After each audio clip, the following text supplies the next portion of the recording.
Slice, paet, at martilyo.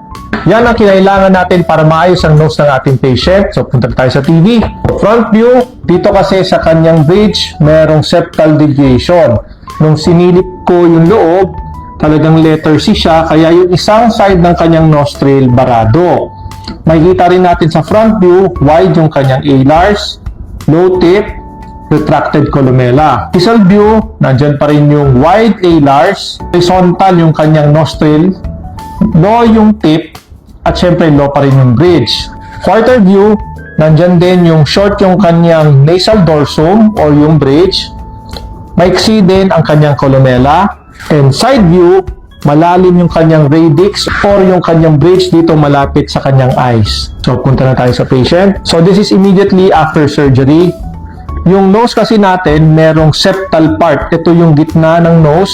Simula yan sa bridge, sa tip, then bababa pa yan doon sa ating nasal cavity. Meron kasi siyang dalawang parts, yung cartilaginous or yung cartilage and yung bony part dito sa may bridge area.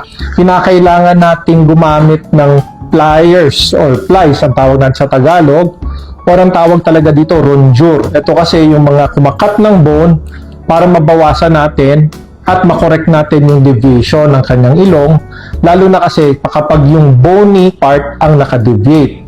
And kailangan din natin ng chisel or yung paet sa Tagalog.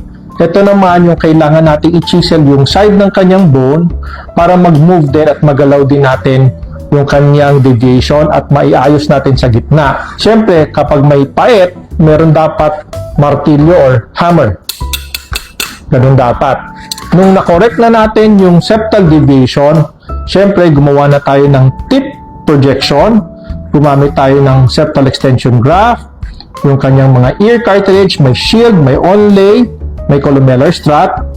At dito naman sa bridge, para gumanda, tumaas tayo, nagkaroon tayo ng augmentation using Gore-Tex implant.